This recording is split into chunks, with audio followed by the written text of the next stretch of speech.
If somebody comes to you with that experience that they're sharing with you, but they're not coming to you for a solution. So I think that trips people up, that if somebody does say that they're feeling suicidal or that they want to take their life or they don't want to be here anymore, that then the hearer is supposed to do something to change that for them. And that's not the case. If somebody comes to you with that very sensitive and personal struggle, to hold space and to listen, to let them talk, to just give them the floor to say what they need to say, and that you be attentively present with them while they are sharing it. Try to demonstrate that empathy through your nonverbals, lean in, kind of maybe a head tilt and be very present with them as they're sharing so that they can keep sharing.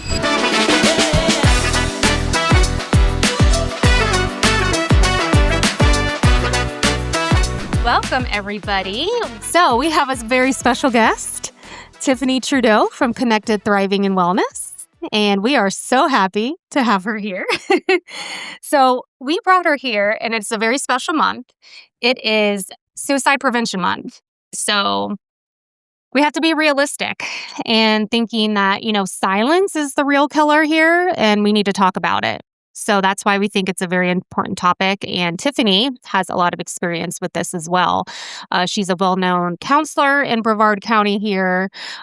She works collaboratively with us and other professionals in the community. And we all know that there is not enough great therapists and professionals out there. And Tiffanie is definitely one of the best. Shit, a raw dog real, y'all. So we have to talk about this. So Tiffanie, what has been your thoughts when this time of year comes around where we're talking more about suicide prevention? What goes to your mind? Thank you for having me, ladies, to be a part of this chat and to be a part of just you guys' warm group and community. I feel it just being here. So thank you so much for letting me kind of hop in as the fourth wheel. It is Suicide Prevention and Awareness Month in September.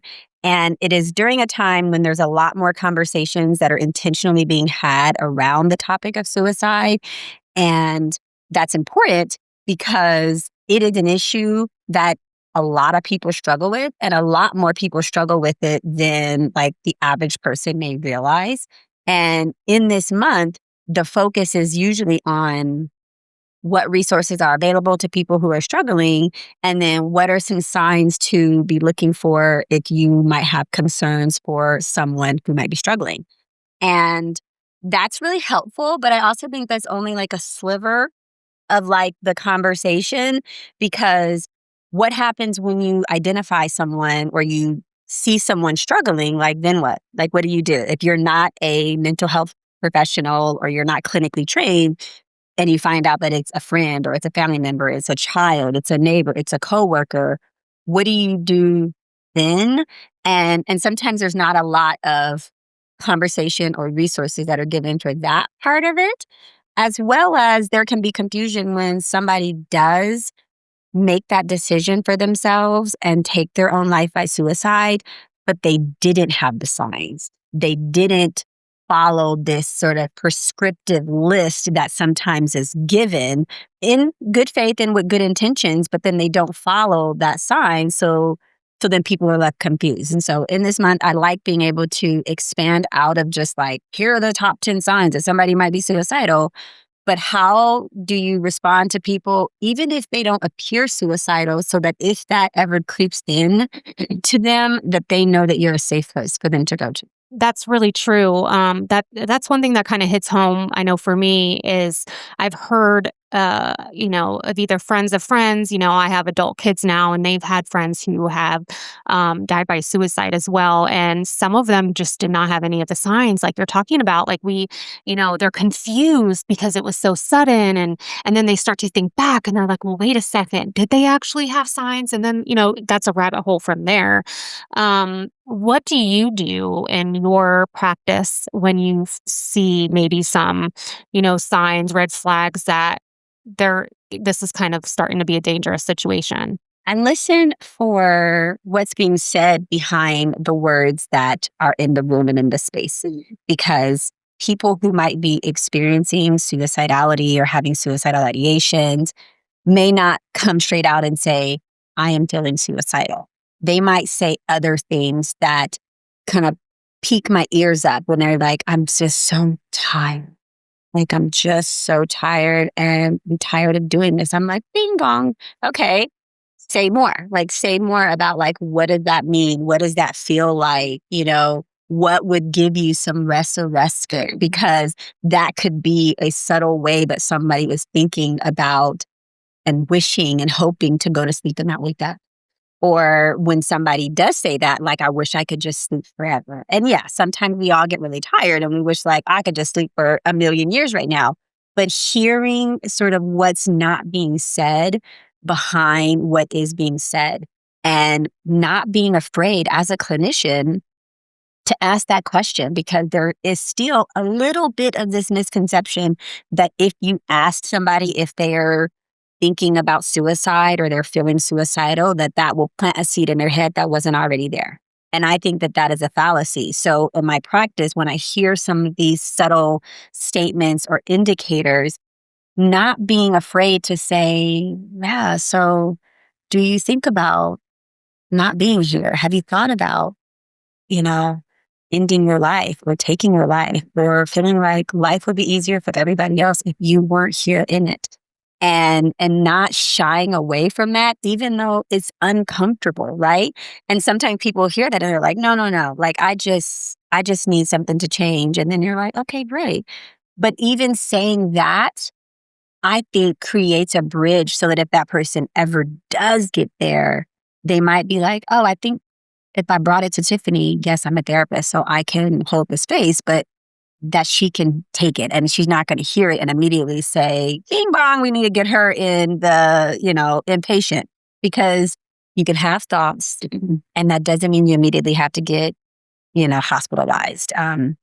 So that's the other part of it, like hearing what's not being said, but creating that environment that if that comes up, that people feel safe and comfortable to come talk to me about. Because yes, I'm a therapist, so you think that the people who I work with already feel that, but that's not always the case when it comes to something as sensitive as suicidality. And that is so true, because sometimes they look at us as, the person who is the expert in those things. And sometimes it creates in their mind that, oh, Tiffanie or my therapist will be mad or upset at me if I, approach them or come in with these feelings. So yeah, that's true. What do you say to if it's a loved one? Like if you have a loved one and, they are showing signs of, hopelessness, or they even come to you and say some of the things that you just shared. What would you say to how do people who have loved ones that are in that position, how would you go about them helping them to really knowing or understanding that if somebody comes to you with that experience that they're sharing with you, that they're not coming to you for a solution. So I think that trips people up, that if somebody does say that they're feeling suicidal or that they want to take their life or they don't want to be here anymore, that then the hearer is supposed to do something to change that for them. And that's not the case. If somebody comes to you with that very sensitive and personal struggle, to hold space and to listen, to let them talk, to just give them the floor to say what they need to say, and that you be attentively present with them while they are sharing it. And that as much as you can, I'm kind of a face talker, can't tell. But try to fix your face, and not be like, oh, but be like, all guilty of that. Yeah, actually try to demonstrate that empathy through your nonverbals, lean in, kind of maybe a head tilt and be very present with them as they're sharing so that they can keep sharing. And then when there is a kind of organic pause in whatever they've said, being able to then express that gratitude of thank you for sharing that with me. Thank you for trusting me with that part of your heart. And I can imagine that takes a lot of courage from you to even just say that out loud. That's the blanket thing to say. Mm-hmm. And then you can move into asking more questions that are curiosity based, that are leaning in to know and understand and to empathize. are there times when you feel more like that? Or are there things that make that harder? Or when these thoughts come, like what has helped you in the past? And have you dealt with this before? And how did you take care of yourself in that? That, again, the hearer is not here to solve, but just to hear and to hold space and to kind of give the hearer some coaching, I guess, some encouragement that it's not your responsibility to fix because it's not something that's going to be fixed by an outside. It is an inside job, the person who is experiencing that. And yes, there's external support that they can get, but it is still an inside job. There's not a thing that a person outside is going to say that's going to immediately flip that switch from on to off or off to on, wherever the switch is flipped. So my advice and my encouragement would be listen, hold space, be compassionately present with the person, and don't feel compelled or obligated to fix it or give them a solution or even give them a superficial platitude of like, you got so much to be grateful for, or you have so much to live for, or you're so That's the loved. worst thing. Yeah. But, I think that's something that parents will, generally say to their child if they're experiencing any of, suicidal thoughts or ideations or whatever. They do, well, we love you so much. And, so And it's they don't good to, get it. And then they're like, why? You have everything. You right, have, right, and I've noticed that's a mistake. And of course, it's no malicious, intent right. Of or course anything, not. of course, with their children. But I mean, that's one thing that I found too, is they're like, I don't get it. Why are they always in the inpatient? Why do they have to be Baker acted? I give them everything. They have a car, they have this, or, especially with teens, they just don't understand. So then they're like telling them that you have a great life. You're fine. We're here for you.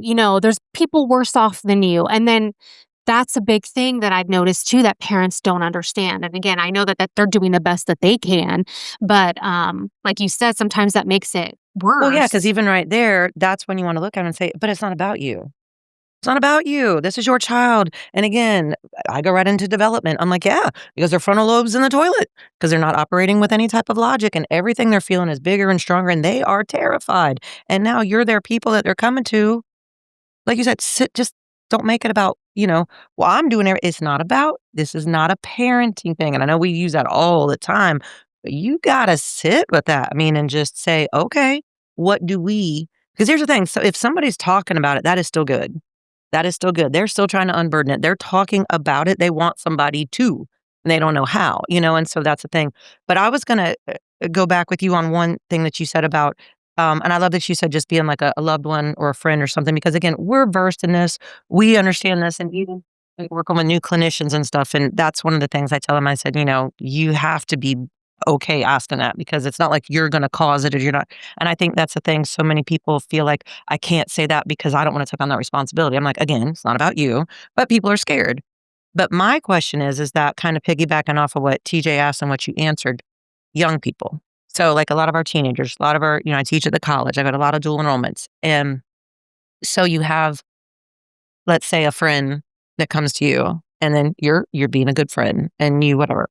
But then that friend keeps coming to you. And now it's starting to affect you. So, and I've had that too. And I was like, whoa, wait a minute. This is bigger than you. Like, this is not, well, if they don't come to me, I'm afraid. Now they're like vested with this person or they're attached. So then, how do you navigate that part? Because now you've got two people involved in a really maladaptive type. Imperfectly. That's how we're going to say that. Perfectly. And coaching the friend who is now the holder. Because again, if we go back to, it's not your responsibility as the hearer to solve or find a solution for a person who is experiencing suicidality. And if they're coming to you and they've identified you as a safe person, maybe they will see you as a reliable resource and you can actually try to encourage that person who is struggling to bring somebody else into the conversation and somebody else who might be able to also be a resource that can also help them so that you as the hearer don't feel like, again, it's all on you and you're the only one carrying the story, or then it feels like a secret because you don't want the person maybe not want everybody else to know because they don't want to get in Or get trouble or finger-acted get or anything finger like that. acted or whatever. And so the hearer needs to know that first, secrets keep you sick, so we don't keep anybody's secrets.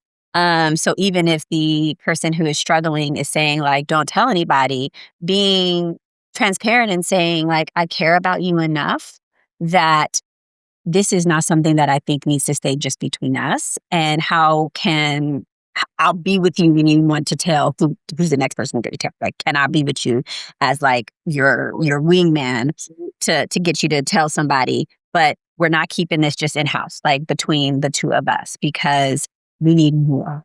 We need more. Suicidality is not this little teeny tiny thing. Like, we need a community to come and support a person who is experiencing that. It's not just a one-on-one thing. And so I'd be encouraging that young person to be honest, be present, but also get the support that they need, because otherwise now they're going to start carrying that and they're going to feel responsible. And that can create an unhealthy dynamic of enmeshment. And that gets us into like a whole nother situation. But absolutely. And locally, at least here, some of the schools have like peer support that isn't necessarily specifically for suicidality, but for mental health challenges and mental health struggles. That there is a group, I don't know if they call it a club, but it's called Sources of Strength. And it's at some of the bigger schools, like Vieira has a Sources of Strength group, Edgewood, West Shore, like some of the, I don't want to say big streets, they're all big. But some of the schools here in the community have a club, so to speak, within the school that is peer supported, where if you need to get that support, like there are other students that can support you in that way. Yeah, I think we probably need more of that, even in other states and counties and stuff too. One thing I thought about too, since we're talking a lot about teens and the young people, I don't know, and correct me if I'm wrong, but I've been seeing patterns of, those that have unfortunately taken their lives. Uh, I've had a couple of friends, young kids that have, and it has a lot to do with impulsiveness too, because some of them, from what I hear, from the families, is there wasn't a whole lot of red flags, right? They were kind of quiet, but they had impulsive personality traits. And let's say, hey, teens and young adults, they're already impulsive because, again, their frontal lobe is not, so they make some quick decisions. Yeah, they make some quick decisions and they don't think things rationally, right? And that's just something that is for that age range. But I've noticed a lot of times it's impulsive. So they have one bad breakup, one huge failure in school, or one thing, and then they have, died by suicide. And so it makes me wonder, like, how can we help those parents of these kids who were thriving? They were doing well. They just happened to have one bad breakup, and then that was their one time. They never showed any other signs. How can we even educate parents about their children that are already showing like the impulsive nature, right? Because I have a son like that. My son, who is 20, he is an impulsive kid. He always was, more than my daughter.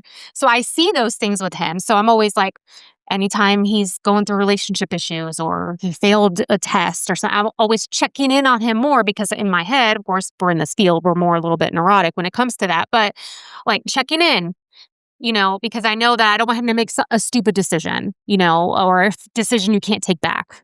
So I was going to say, if you want, I touch on that a lot. And what I'm finding is that, again, because I do so much education in the psychology field, is that it's the lack of connection. And so that's what's happening, is that, again, like your kids, and again, we know your children, but they're foundationally connected. So they know that they are loved and they understand love. And they know that even though mom and dad are tough, or a girlfriend, or they have a foundational value within themselves. Like you said, it's a very internal thing. And what we're seeing is that, because, again, our younger generation, because everything is so third person, they don't even understand connection. And so there is so much of an if-then thinking, like, if this, then I'll be happy. If this, then, or if this happens, then. And if it doesn't happen, I'm not. And I can't be, because, again, they don't have any like of the gray in the middle. And it's so black and white to them that it's like they literally don't even have the capacity to ever see that struggle is part of life. But how do you make that connection though? Educate, You know, communicate, connect. But go back to the family foundation of, again, it's not about you giving them a car and everything else. They are not, for whatever reason, feeling connected to mom and dad, their safe place, or their brother or their sister or their whatever. And that's what I'm saying. Even people that talk about it they still have this like, I do have value. I do have worth. I'm going to entrust somebody else. And that's what I'm saying. So to me, it would be, and we talked about in relationships a lot of times, if they're going and seeking, and I'll share, that session yesterday with somebody I work with, a young man, and literally I had to ask the question, and I've been working with him for a while, and I heard, I'm done. And I sat there for a minute. I'm thinking, okay, I got to handle this. Even though I know him, but I mean, I had seen some things, and, and I did say, okay, what does that mean? And then I did it. I said, so, do you want to hurt yourself? And then he kind of looked at me like, no. Okay. But hey, I mean, listen, I'm going to go there, because again, he matters to me, I matter to him. But I think that's still, I knew we have that connection. And even sometimes, but I know that he struggles with that, just in a personality type thing. Or a lot, you see the little introversion, especially with our gentlemen, our guys, they don't know how to talk, nobody. And so I think that may be, and then of course with the impulsivity, that's that, nothing's going to happen. And then, you're jumping off the cliff before you even realize that you jumped.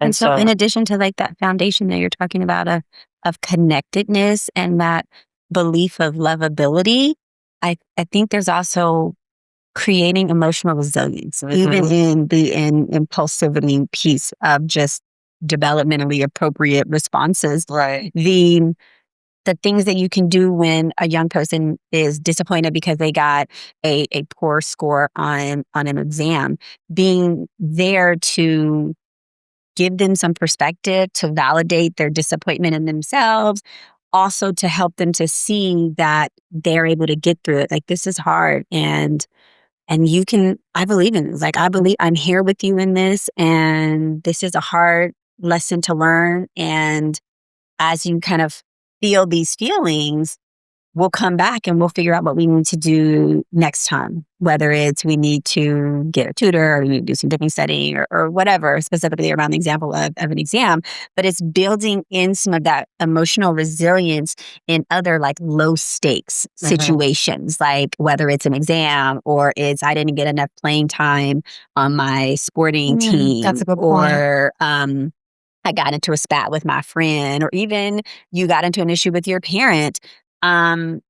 Building that in, kind of helping them see the gray, helping them to see their ability to like navigate the emotional waves that are going to come, help them to see that that is normal and natural to have emotions, and that you're not supposed to just be like happy and good and surprised and excited like all the time, that sometimes you do feel sad, or you do feel down, or you do feel a little nervous, or you do feel a little embarrassed, or you do feel a little annoyed. And all of that is okay. Emotions are messengers. And so even though they're messy, they're coming with a message. So let's weather the mess to get the message, and then we can like move forward. But it's building in that emotional resilience so that when they have a real hard thing, they already have some tools that they can kind of draw from, or some experience of like, oh, I have done hard things and I've been able to survive it. I've been able to come out on the other side of whatever the hard thing was, even if it wasn't this hard thing. I've done hard things. I love that. I love how you said Absolutely. like pretty much normalize you feeling that down. Normalize. Another thing too is normalizing as professionals, even not just therapists, but like doctors. Because I noticed that there are people that are quick to say, oh, they said that, I don't want to be here anymore. Okay, immediate, bake rack, immediate, you need to go to the hospital. Or parents, they get paranoid. They call the cops right away because the children were acting out and said something like that. And I encourage people to say like, normalize, hey, we've all been there. Even therapists, we're not immune to feeling like we don't want to live here anymore sometimes. Sometimes that will come during deep, dark moments in our lives, because that is unfortunately a part of life. And you also said something that I'm going to use in the future. You said emotions come as messengers. I love that because it's true. Although It's they're sending- messy, they have a message. I like Yeah, I that. love that. I love that. Like you're saying that because it's true. All of our emotions are valid and they're coming. So figure out what that message is at that time. So I think that maybe that can be used even for parents out there listening is, if you're seeing your child starting to show different personality types, or maybe suddenly they're showing impulsivity and they're, partying a lot more than normal and they're, or something that's just a little bit off, is checking in with them. And I've always said that a lot on these podcasts is like, got to check in with your kids. Even if they appear on the outside okay, you got to check in with them and ask, have those sit downs. And I know we're busy and I know parents are just so overwhelmed right now. And I know that's a big part of it too. But checking in with all those emotions because they are messengers. Yeah. And equipping the parents as well with their own resiliency tools, but some self-compassion and to be able to kind of distance themselves a little bit, because when a child or a teen comes to the parent and says, I'm having these thoughts or I'm feeling this way, and the parent responds like, what do you have to be suicidal? What do you have to be depressed about? Like, you have everything. And when parents do that, that tells me, or that at least cues me in of like, oh, that parent is personalizing this. They are personalizing their child's struggle as a personal parental failure. Yep. Of like, I didn't prepare you enough. Like, I did something wrong. I didn't give you enough, or like, this is my fault. And when we feel like something is our fault, naturally, we're going to feel some sort of shame. And one of the ways that we sort of regulate shame is by getting defensive. Like, we're going to like go out and try to like release the shame out of our body by being defensive, by deflecting, by like giving it to someone else. And so when our kid comes and says, I'm depressed and I'm feeling suicidal, and the parent's like, what do you have to be depressed about? Do you know what kind of life I lived as a kid? I didn't have half these things. Like, Huge thing that okay, happens. let's take a beat. Mhm. My stuff is projected out, and I need a pause to catch my own breath, regulate my own nervous system so that I can actually be a safe co-regulating space for my child right now, because they're coming to me with something that's very serious and very heavy and probably for them very scary. And so, like you said, this is not about me, and that's okay. Like, this doesn't have to be about me. And even though I have a lot of feelings about that, I need to like in the moment say, these are my feelings. I need to like put them in this little container. I'll be back for you. And and then be there for their kid. Absolutely. And then come back to their feelings. Like that the parents also have a place to go to unpack and process and release their stuff too, because parents are humans first and they have feelings too, especially when it concerns our tiny humans. So for parents, when they respond that way, to me, that is shame that is coming from a personalization of their child's struggle when it's not about their child. And I think that's even harder in family systems where there is emotional enmeshment, or there hasn't been space given for healthy differentiation in the family unit. So then the parent will take it on as theirs because they don't even like see their child as a separate being. Right. I see that among siblings, like siblings in the family, where it's like, well, your sister, she made it through school. She wasn't depressed. She got through it, and they're different. And a lot of things that parents need to understand too is that 2 siblings, 3 siblings, 5 siblings, whoever it is in that house, they all had a different experience in that family. Absolutely. Whether it be their, what number they are in the of children, if they're second children, fifth child, or whatever, the number there as well, and then where their parents were. If you gave birth to one child and your sibling and you as parents were in your 20s, and then your next one's you're in your 30s, you parented different automatically because we change and evolve. So a lot of parents don't think about that. Well, like again, your sister's fine. Your sister's been fine, and you guys are only a few years apart. You both went to the same schools, you still have your parents. What's the problem? People don't think about that they're experiencing you as parents even differently. Absolutely. Absolutely. Because I know even in my own home, between my 3 children, I have 2 millennials and then whatever comes after that one. I have 2 generations. What is it? Gen Alpha. Gen Z. Gen Z. Gen Z. Right. Because my son's a Gen Z and it's different. Like I had to parent him different. He's 19. My oldest is 32. So it's different. Y'all heard her. Girl, what? I had to You can blooper that out. Sorry. No, put that in, girl. Put that in. I'm seasoned. I'm a seasoned therapist. Birthday 35? Stop the show. It is over. I'm over here Don't going, drop this the old mic. lady wants chicken wings. So that's where I'm going. That lady.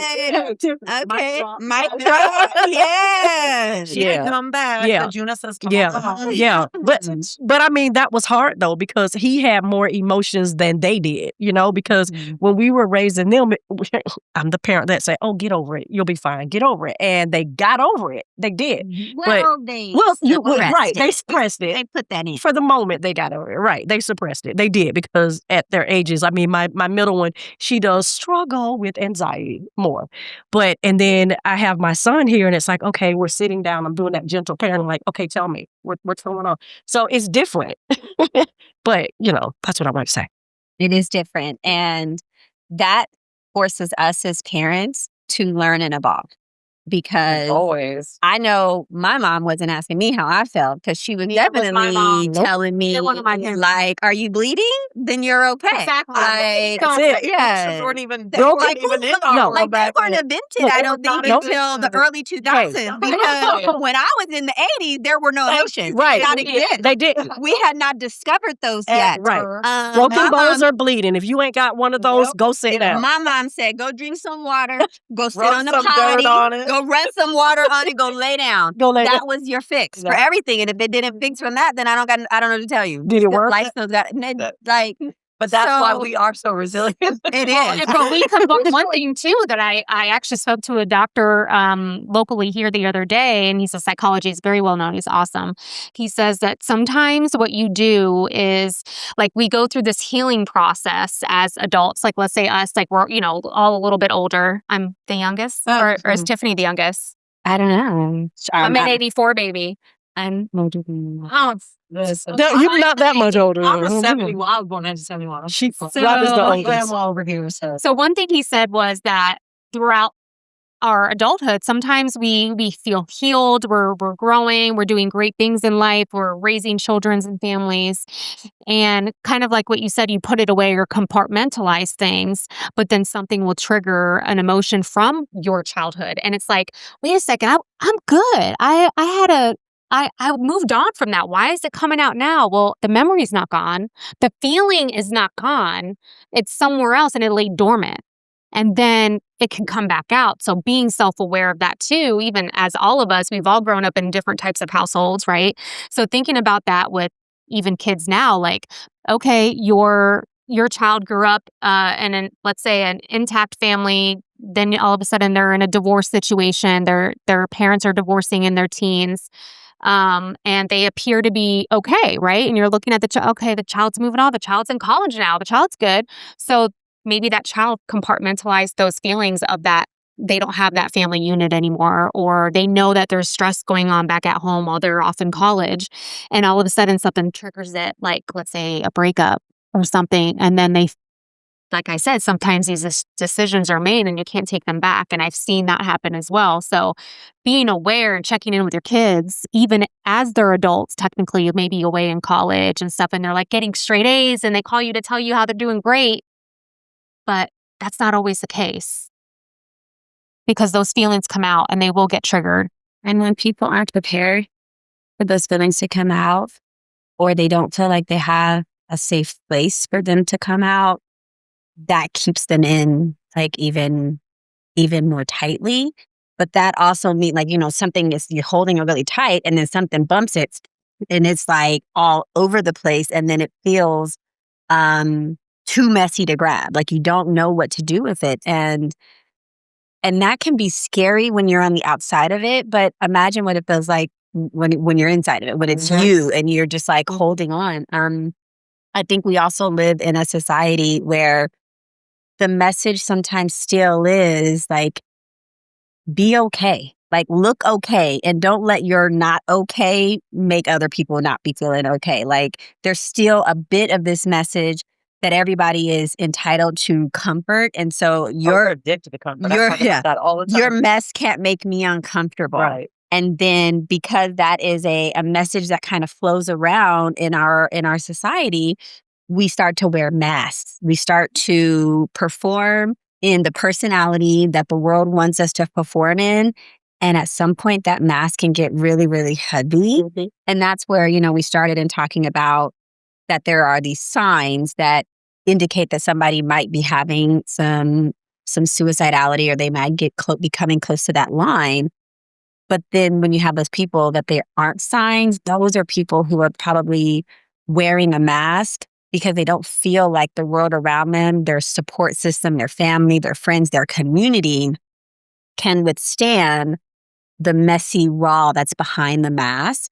And that's, I think, where you get the, what was that? Like Robin Williams, who was like a famous actor, so funny, comedian. And it was like shocking when he ended his life. Or there was this like, Twitch. social, that's Twitch. I was trying to think of his Oh, I name. love So him. Twitch was always dancing. He was like a social media influencer. He was beautiful on the Ellen family. show. He had a Of beautiful course. family, Yeah. young man. Mhm. And that happened. And that actually touched me personally this year, in that I was off out of town and got a call from my husband that a good friend of mine had died by suicide. And I was like shocked, not because like intellectually, clinically, I don't think that that's something a person could do, but in that moment, not that I think about, in my circle might commit suicide. Like, that's not on my mind. But she was not even in On the radar. the galaxy of who could do this.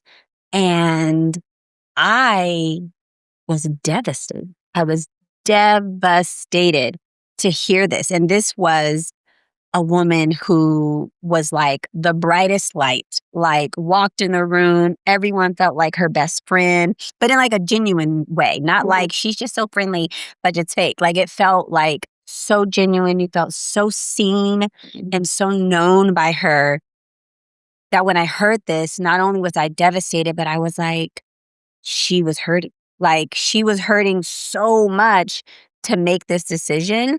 And I went in my mind of like, how did I fail her? How was I not there for her? How did I not create a safe enough space for her to come to me with her struggles? And I had to like work through that and give myself space to validate that and feel that, and then kind of come through that. But it was a reminder that it doesn't always look a certain way. And this particular friend was very involved in the faith community.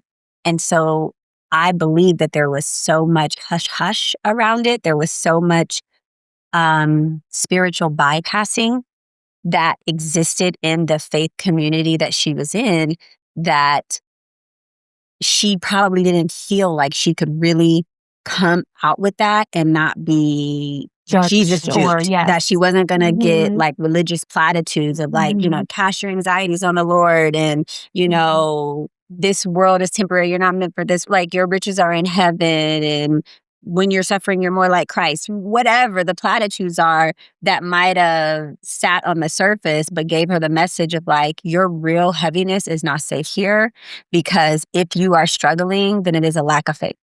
It is because of some sin in your life.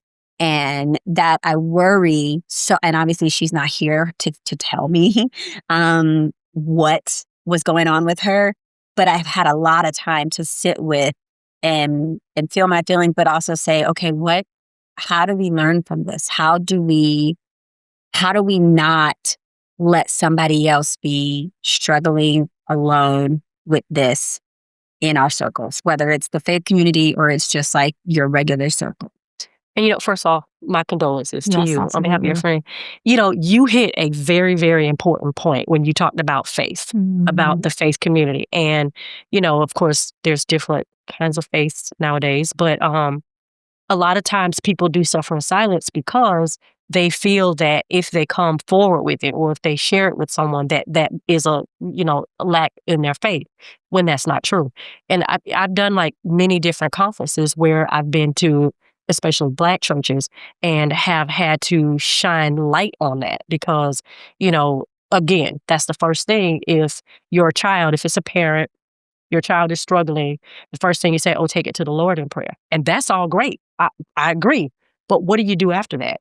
After you've taken it to the Lord in prayer, how does that manifest in a natural setting, right? Because your child or that person still needs help. And so I think there's a big stigma around the Black community when it comes to suicide. And you had mentioned earlier that, sometimes people think that if you talk about it, that it's going to happen. And I've always shared, no, if you stay silent, Silence is the real there's killer. a strong, possibility that it will, because your child is suffering in silence, and you can say, oh, go get the Bible, go pray. But that child needs connection, and that child needs to know, like you said, that safe space has already been prepared, and that, yeah, we can pray together, but we also need to do other things that, come alongside of that. So how would you speak to someone who, if you did have a client that is struggling, with life, and they're having a struggle with it as well as with their faith and what they believe, and how other people will perceive them if they did come out of that information? Yes, it's so layered. I like to talk a lot about how we can hold two truths simultaneously, like that dialectical. Yeah, those can be true. Yes, you can have a tremendous amount of faith and be struggling. Like one does not cancel out the other. And that's how I think we kind of deal with that impulsivity or that black and white thinking is it's not either or, it's and. I'm a person of faith and I am struggling. And I think that helps people to like, oh, I don't have to choose. I don't have to like let go of this thing that is still a resource, because your faith, that person's faith may still be a protective factor. We know when we are doing suicide assessments or safety assessments, we identify protective factors. Right. And one is having internalized beliefs about suicidality or suicide, which is like religious often, and or like perceived connectedness and things like that. So religious connections and affiliations can be a protective factor. But for me, because in my practice, I also work with people who are in various stages of deconstructing their faith or may are recovering from religious trauma or church hurt, that I'm aware that while religious beliefs and affiliation can absolutely be a resource, it can also be a limiting factor. I'm very dehumanizing and idealistic, and yes, and that's been a lot of it. Right, and very externalized, and like expectations of if you're not this, then you are not. Yes, right. And the idea of, you were talking about having that inner connectedness, that belief that you are worthy and lovable, and how important that is to give like a foundation for some individuals who have a religious affiliation, especially if it is a higher control religious affiliation. They may be getting a message that like, you are a wretched sinner and you are dirty and you will never be clean and you can never earn anything good. You're only good because of Jesus or because of the grace of God.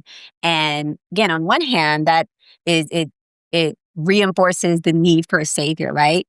But on the other side, like a sticky dark part is then people think that they are inherently worthless, that they are inherently unlovable, that they are inherently bad and dirty and despicable and sinful.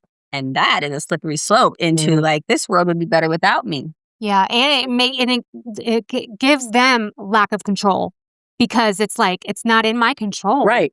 I'm giving it all to God. So that means I'm in no longer control. So if something happens, then that's just what happens. It's not in my control. This was what, and I think, like you said, like that is a very slippery slope.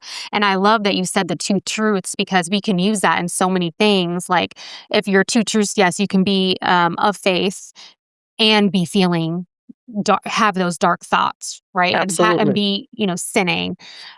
We can be therapists and also have our dark moments and be, not making a good decision sometimes, right? Like we're human first. So like you can be a very good parent, but also you could be struggling and need help too. Like there's not one or the other. And I think, like you said, that helps with that black and white thinking, is that you don't need to give up one, or you won't be a good parent if you do this. Or so there's so many things that you can do with those two truths. Patrick, I have this T-shirt, and I would wear it when I go into the faith-based communities. It says, "You can have Jesus and a therapist too." Yeah, and it really does de-arm people. They're like, "Phew, because you can." As you can. I have a T-shirt that says, it says therapy plus prayer equals healing. Absolutely. And it's like, got the little plus sign, the little line under it. And I'll wear that as well. Like if I'm speaking at a religious, organization or group, as a reminder that it doesn't have to be either or, because if your belief system is that God made everything and that he endowed people with certain spiritual gifts, then your God, as you believe it, endowed a therapist with their spiritual gift, and they can help you. So guess what? Don't knock out the blessing. Go see that therapist. I say that a million times. I say the same thing. We're here Absolutely. because, we believe that God sent us to do this work. So let us help you. Let us be that. I actually say that. I go, this is my destiny calling. And I know this, and especially, and it when you didn't just choose it for yourself. Like, you were called into it. It wasn't just a choosing, you know what I mean? And I share that because I do see clients who are Christian, faith-based, and I let them know the same thing. If you're struggling, that is not a sign that your faith is weak. You're actually strong enough, to say that you're struggling because you need that help. And there's absolutely nothing wrong with that. I love it. Well, and even with that, the faith is tested in a trial. It's not just something, it's yours, and it has to be worked just like anything else. The endurance, the resilience, the lessons are learned, and, struggle is part of the human experience. We have to struggle because that is how we get strong. And say you don't get strong by buying a set of weights. They sit in your room all day. You look at them. I wish it was that easy. I do too. Like, are you sure? And when you pick them up, you use them long enough, you're going to feel some pain. Yeah. And that's what you said. We're talking about comfort. And that's the thing. There's only growth through discomfort. But you have to also recognize and understand your capacity and capability at that time and what you can handle. Give yourself grace. Be kind to yourself when you're learning. And even with that, I'm using all the time, self-acceptance. You got to accept it all or you cannot advocate. Because if you don't accept it and you hide it, you keep running from it, it's going to keep chasing you.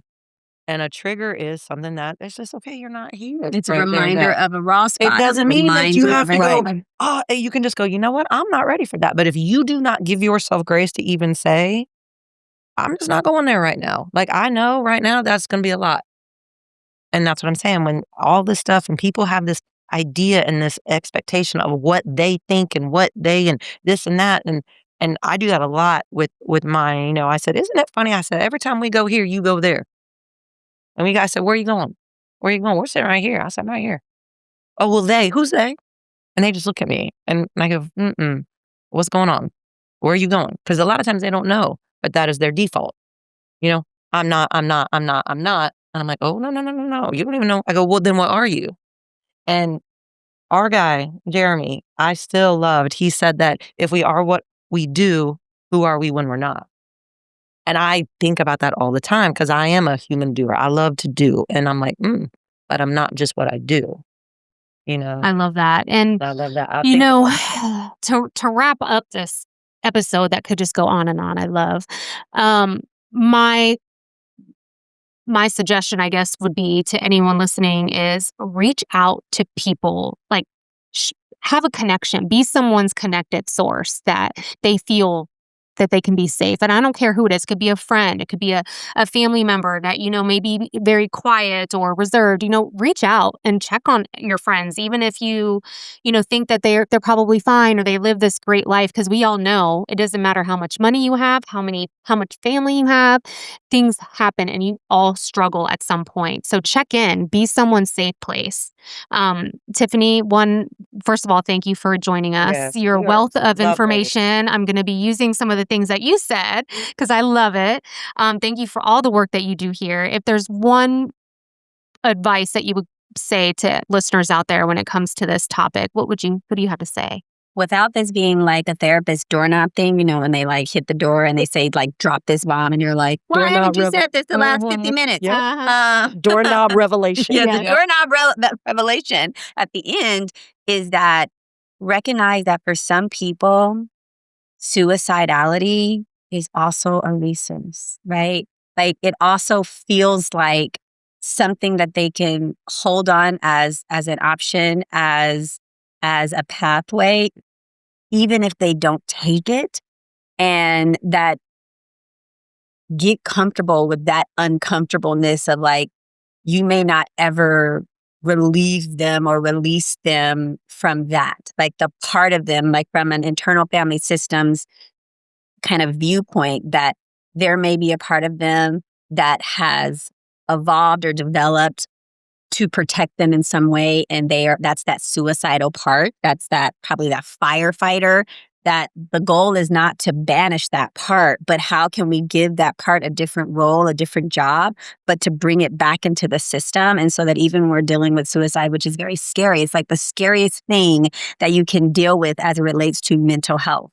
It is the scariest thing, that we don't fear it in such a way that we push it away, that we welcome it. And not like, we want you to be suicidal, but like, we understand that it's in the room. We cannot pretend like it's not in the room once we know it's in the room. How do we be aware of it with compassion and with curiosity and not let fear drive us from it and force it to go into silence? Thank you so much, takeaway. Tiffanie. Definitely. So, and thank you all for listening, and hope everyone enjoyed it. Thank you.